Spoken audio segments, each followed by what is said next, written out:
Baik, Pak Rudi, yang jadi sorotan adalah ini terjadi di Jakarta, Pak.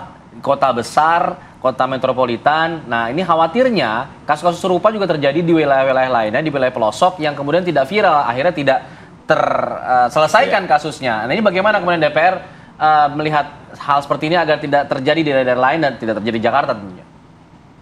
Ya, kasus kejadian ini kita bisa belajar banyak. Apalagi setiap rapat dengar pendapat Komisi 3 itu ditonton live ya, bisa diakses. Sehingga kejadian di Cakung ini, di Jakarta Timur ini, bisa menjadi pembelajaran koreksi bersama bagi institusi kepolisian negara Republik Indonesia.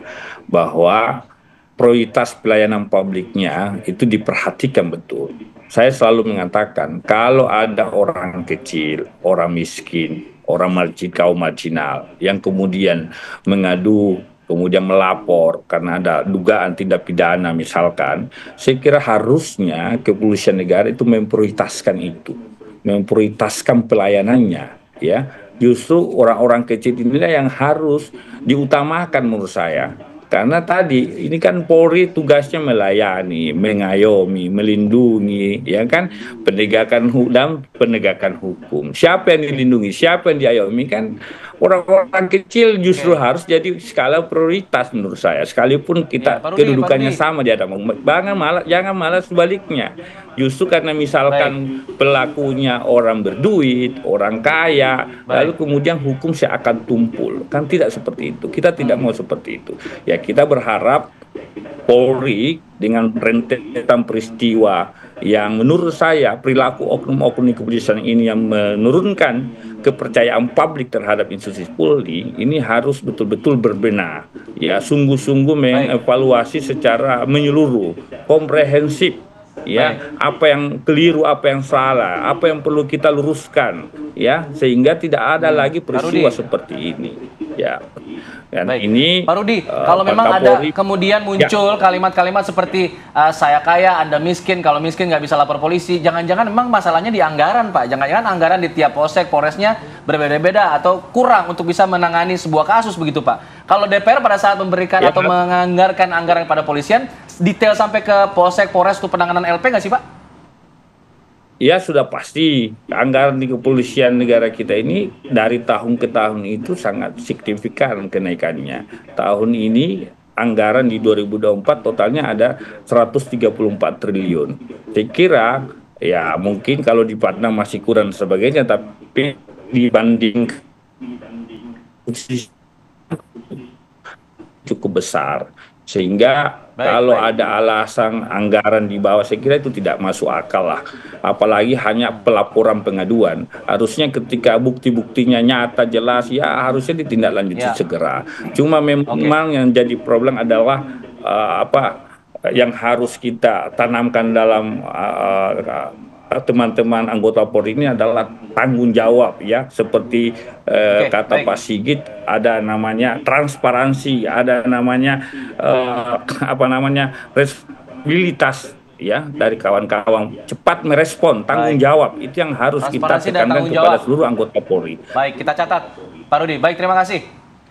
Baik, saya ke Pak Terima Bambang. Pak kasih. Bambang, kalau kita tahu kan sebenarnya pada saat 17 atau 18 Oktober kalau tidak salah ini laporannya sudah dimasukkan ke polisi dan menurut keterangan polisi ini besoknya sudah ke TKP. Namun memang tidak ada saksi yang bisa diperiksa begitu. Itu yang menjadi hambatan pihak kepolisian untuk melanjutkan penyelidikan ini sampai akhirnya viral dan barulah kemudian tersangka ditangkap. Nah, kalau menurut Anda, pengamatan Anda, apakah itu bisa diterima sebagai alasan kemudian kasus ini mandek?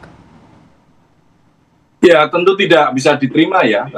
Kawan-kawan kepolisian yang datang ke TKP itu melaksanakan tugas seperti apa yang didapat di TKP. Kalau datang di TKP yang sekedar datang saja, tidak mendapatkan sesuatu barang bukti atau kemudian memanggil saksi ada di sekitar situ, tentu ini menjadi sangat aneh seperti itu. Seharusnya mendatangi TKP ini sudah dengan bekal laporan dari pelapor, kemudian juga masih sudah ada alat bukti hasil visum ya, yang karena tanggal 18 itu juga pelapor ini juga diantarkan ke rumah sakit. Jadi sebenarnya tidak ada alasan dari kawan-kawan kepolisian untuk tidak meningkatkan kasus ini dari penyelidikan menjadi penyidikan, karena TKP-nya jelas, korbannya jelas. Sudah Seperti itu. visu. Ini problemnya hanya Baik, terkait dengan responsibilitas dari kawan-kawan Responsibilitas, kepolisian harusnya di tidak ada alasan Polres lain. Jakarta Timur. Baik. Seperti itu. Baik, Pak Yusuf terakhir Pak.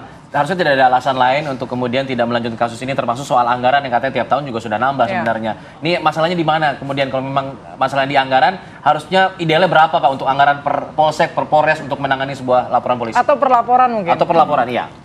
Kalau soal ideal itu nanti kita harus cek kembali kebutuhan Polda Metro Jaya dengan di luar Polda Metro kan berbeda. Nah, cuman memang dalam pantauan Kompolnas di Polda Metro Jaya ini memang jumlah LP-nya sudah overload.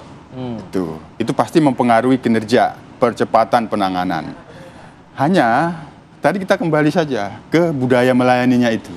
Nah, tapi kalau soal bagaimana penyidikan itu, dipastikan setiap ada penyelidikan dan penyidikan, dipastikan pasti ada hambatan untuk mendapatkan bukti-bukti. Seberapa besar, seberapa sulit hambatan itu, itulah yang menjadi tantangan penyidik terkait dengan profesionalismenya. Oke. Ini yang harus terus dipastikan di dalam pengawasan. Nah, tidak bermalas-malasan mencari bukti, itu harus ada pengawasannya cukup ketat. Nah itu, oleh karenanya kompetensinya pun sudah baik apabila ada lemah pada pengawasan. Baik. Tapi sejauh ini menurut kami, dalam pantauan kami, pada tanggal 18 ada laporan walaupun dialihkan, penyidik berusaha untuk mendampingi korban sampai ke dilakukannya visum pada saat ditangani Polres Jakarta Timur. Itu yang perlu kita catat. Oke, baik. Terima kasih Pak Yusuf, Pak Bambang, Pak Rudi sudah bergabung pagi hari ini di Apa Kabar Indonesia Pagi. Semoga kasus ini bisa berjalan lancar begitu ya, dan semoga kita kawal terus nih, Ya. viral terus. Semoga penegakan hukumnya juga sesuai dengan yang kita harapkan. Terima kasih Semoga banyak. tidak perlu viral-viral dulu baru kemudian kasusnya bisa kelar. Terima kasih semuanya. Assalamualaikum Bapak, terima kasih Selamat Pak Rudi, pagi. terima kasih Pak Yusuf, terima kasih Pak Bambang. Pagi. Baik, ya informasi tadi pemirsa, diskusi tadi sekaligus menutup jumpa kita di Apa Kabar Indonesia Pagi, tapi kita akan coba sapa rekan-rekan kami di Kabar Utama Pagi. Ada headline apa pada hari ini di Kabar Utama Pagi? Silakan.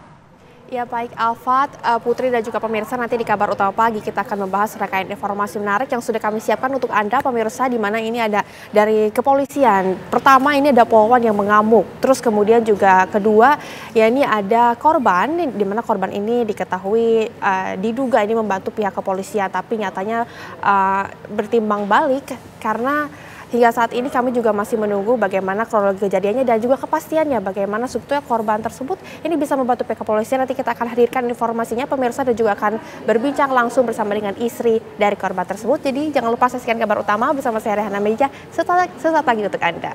Kembali ke studio Alfat dan juga Baik, Putri. jangan lewatkan Kabar Utama Pagi bersama Rehana Mezia. Ada sejumlah informasi menarik yang akan dihadirkan di sana. Tapi kami harus tutup terlebih dahulu Apa Kabar Indonesia Pagi. Saya Putri Windasari. Saya Alfa Tauhid, pamit undur diri. Terima kasih. Sampai jumpa.